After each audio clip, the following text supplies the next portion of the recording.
A gente sabe que na internet tudo pode acontecer, inclusive nada. A gente já aprendeu a entrar nos aplicativos, ficar rolando feed e perdendo um tempão. Mas como a gente pode utilizar esse tempo que a gente fica na internet como ferramenta criativa? E é isso que eu vou te contar nesse vídeo. Oi, eu sou o Lex Dini, sou artista visual e você está no Cyberdrama. Se você gosta de arte e tecnologia, aqui é o seu lugar. Não esquece de se inscrever aqui embaixo. Se tem uma palavra que a gente consegue resumir a internet, essa palavra é velocidade. Na internet, nada nunca para. E parece que a gente tem que estar toda vez, de alguma maneira, tendo que acompanhar aquilo. Sempre tem uma trend nova, sempre tem um meme que você não conhece, ou sempre tem um filme ou música que acabou de lançar, mas as pessoas já falam que passou bastante tempo. E como a internet é um lugar pensado pra gente ficar bastante tempo, é como se fosse um minigame da diversão pro seu cérebro, que gosta de receber aquilo e quer sempre mais. E aí a gente tem mecanismos e empresas gigantescas, que são as Big Techs, moldando esse jogo para se adaptar cada vez mais para o ser humano, para no final das contas ele acabar comprando. Óbvio que dentro disso tudo a gente consegue se divertir, a gente consegue descobrir um universo que a gente não saberia se não fosse pela internet. E eu tô fazendo esse vídeo porque eu também estava percebendo que eu estava ficando muito mais na internet do que criando coisas que para mim eram relevantes. Afinal, eu sou um artista, então coisas que para o meu trabalho vai me fazer crescer como pessoa. E foi nessa época que o pensamento desse vídeo aconteceu. O principal, que se você é uma pessoa criativa, você precisa abrir hoje esse documento, abre qualquer documento, pode ser no Notas, pode ser no Google Drive, pode ser até no caderninho. E saibam que toda vez que você utiliza papel e caneta ou lápis, tanto faz, as suas ideias elas se concretizam muito mais fáceis porque você projetou aquilo, você utilizou o seu corpo em função da escrita. E é como se fosse um processo analógico ao digital, né?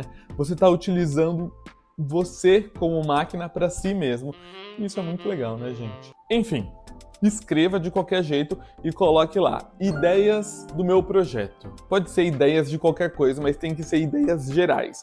Então sempre que você pensar em alguma coisa, você abre aquele mesmo documento e escreve ali dentro. Qualquer frase criativa, qualquer imagem, propaganda, filme, você coloca tudo ali dentro porque ali vai virar o seu banco de ideias. E a gente sabe que o tempo todo a gente está sendo bombardeado por um monte de informações. E é um jogo muito maluco porque não é porque você está vendo muito que aquilo tem qualidade. Então você precisa ajustar mais ou menos o seu mecanismo de busca através das redes sociais ou até de busca mesmo dentro das inteligências artificiais para fazer aquilo funcionar para você. No final das contas, a gente tem que usar o algoritmo como um cão-guia. Você acha que o que eu falei até agora faz sentido? Comenta aqui embaixo para eu saber. Não se esquece de curtir e compartilhar. E uma palavra que eu acho que pode definir para o setor criativo, que é muito complicado nas redes sociais, é a comparação. Tem vários fatores aí, e é um vídeo de uma outra hora, mas eu vou falar mais ou menos os pontos que eu acho bem importante. A gente não pode ficar se comparando com ninguém. Igual aquela música do Luxúria que fala: o veneno que eu tomo querendo que o outro morra. Eu vou deixar aqui no link. Sem falar que muitos aspectos da sua personalidade pode ter se modificado um pouquinho para mais ou um pouquinho para menos por causa do que você viu nas redes sociais. O tempo inteiro a gente está recebendo coisa. Quase todo mundo está ansioso. Por que será?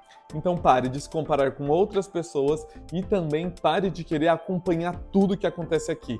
Você não é uma máquina. E máquinas não sentem como a gente.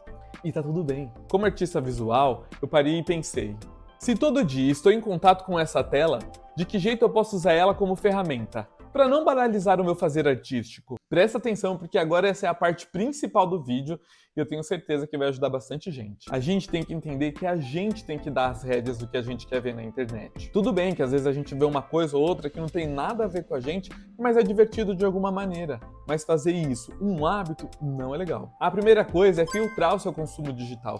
Eu sei que você já segue bastante gente há bastante tempo e você tem um monte de gente que você segue que você nem sabe. Ou para as pessoas que só seguem que realmente gosta, palmas para elas.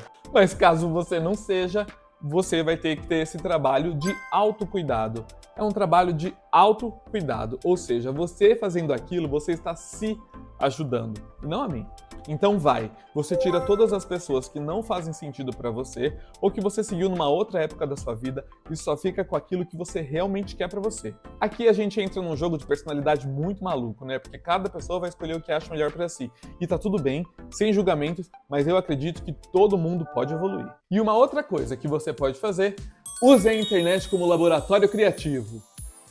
Um laboratório é um lugar que você pode experimentar bastante para você aprender mais sobre aquilo.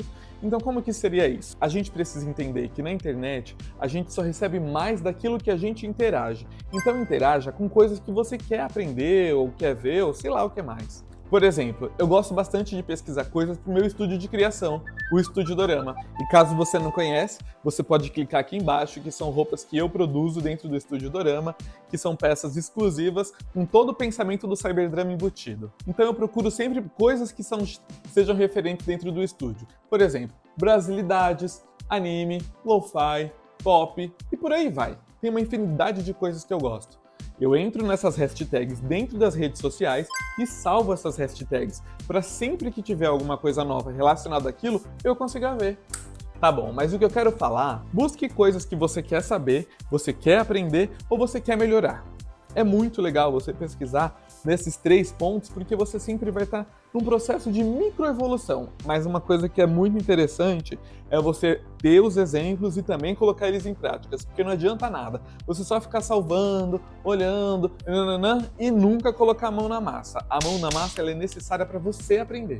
E uma coisa para os criativos, que é uma coisa que eu estou tentando fazer, mas às vezes eu tenho bastante dificuldade, confesso, é você criar durante 30 minutos e parar 10 minutos e você usa redes sociais. É tipo uma espécie de Pomodoro para você conseguir criar mais. E se você for uma pessoa criativa e está com muito medo de postar nas redes sociais, eu vou te dar uma dica, largue isso de mão. Se você não falar, não tem nenhuma outra pessoa que vai conseguir falar por você.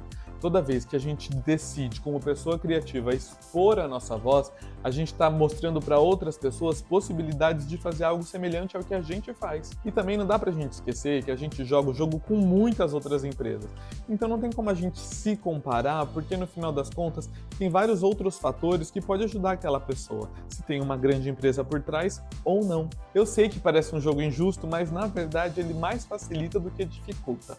Então, no final das contas, a gente consegue utilizar essa plataforma que todo mundo vê para a gente poder falar o nosso ponto de vista e mostrar que ele também é relevante. Você pode transformar as redes sociais num sketchbook digital. Vai postando seus processos, as suas ideias. Você não precisa de uma curadoria tão forte ou só acreditar que vale trabalhos muito bem elaborados. Não, vai colocando o processo, a pessoa vai te conhecendo e vai te acompanhando. Uma coisa que é muito importante é você criar um pouco de distração para você mesmo. Para um pouco de ver as redes sociais, vai deitar, descansar um pouco a cabeça, beber uma água, olhar o ar livre. Essa é a melhor coisa que eu posso te falar. Vai ver um pouquinho de natureza, o seu cérebro vai te agradecer depois. E principalmente, interaja com as pessoas que você se sente inspirado. Interaja com todo mundo, você vai começar a perceber que as pessoas também vão começar a te conhecer e você vai ter uma troca genuína, porque vocês têm interesse em comum. Agora a gente vai falar do processo criativo do Cyberdrama. Pera, me conta aqui nos comentários qual foi o seu último maior Cyberdrama, eu vou gostar de saber. Toda vez que eu vejo um novo comentário de uma situação que eu não pensei, eu salvo para quem sabe, sei lá, produzir alguma coisa, alguma imagem, foto, vídeo, não sei. E como vocês devem saber, a estrutura do Cyberdrama é a internet. E o que eu estou fazendo agora? Isso daqui é uma produção de conteúdo ou eu estou produzindo uma obra de arte? Até porque o vídeo também faz parte da performance.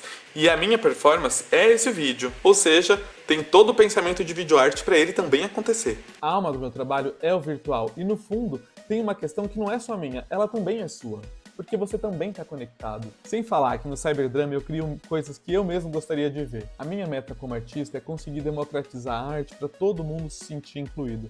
Eu sei que ela é um pouco ambiciosa, mas de alguma maneira a internet é um lugar que todo mundo está conectado e pode se beneficiar dele. Por que eu não posso trazer um trabalho que consiga costurar todas essas pessoas?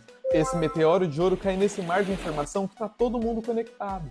Se a gente pensar o modo analógico que a gente tinha os livros ou os cadernos de artista, hoje a gente tem os canais de artistas e a gente precisa lidar com essa situação. Até porque ela ainda a internet está ingressando, mas a gente já tem inteligência artificial. Então bora. Atualmente, e é uma coisa que eu sei que uma hora isso vai mudar, sempre tem uma tela entre a gente. Sempre tem esse monte de tela entre a gente, seja no celular, seja no tablet, sei lá o quê. Sempre tem essa tela. Sempre tem um aplicativo, sempre tem um site, sempre tem uma nova atualização e sempre tem um novo drama. O próprio processo do cyberdrama é como se a gente fosse criar uma memória digital. Nessa memória digital, a gente vai documentando o que está acontecendo atualmente no tempo da virtualidade, porque uma hora tudo isso daqui vai ser passado. Quem lembra dos CDs? Do mouse, da tela de tubo, dos celulares antigos, das milhões de capinhas de plástico que você jogou no oceano porque era do celular antigo. Não é jogou no oceano de fato, mas jogou no lixo e sabe lá Deus se foi para reciclagem de jeito correto. São muitas questões subjetivas e uma delas da tela que sempre mexe comigo de alguma maneira é: você olha a tela ou a tela que te olha? Tem um jogo subjetivo aí, porque tudo que você olha é documentado. Eles criam um grande documento sobre o jeito que você usa a inteligência artificial, a internet. A criatividade precisa ser alimentada. As melhores trocas, elas acontecem quando duas pessoas ou mais querem evoluir um pensamento. E vale lembrar que é aquela escuta ativa. Eu escuto, faço uma reflexão e depois respondo. Essas são as mais válidas. Troque com essas pessoas. E não com pessoas que só ficam te elogiando ou, sei lá, só colocam um emoji. Isso não é uma troca de verdade. A arte, pra mim, é uma coisa muito séria. Eu tô aqui fazendo esse canal para ajudar a construir um novo cenário digital. E o cyberdrama é como se fosse uma opção de caminho. E toda vez que mais alguém ajuda a trilhar esse caminho, ele multiplica. A troca realmente pode ser virtual, mas as mudanças, elas são muito reais. E você, na sua área, como que funciona? Comenta aqui como que você pode fazer ela vir atrás de você. Isso ficou meio estranho, mas ela te seguir. E tem uma máxima que você não pode esquecer. Trata o outro como você gostaria de ser tratado. Afinal, isso não é sobre engolir o choro, é aprender a chorar, onde cada gota se torne mar, onde eu possa e saiba navegar.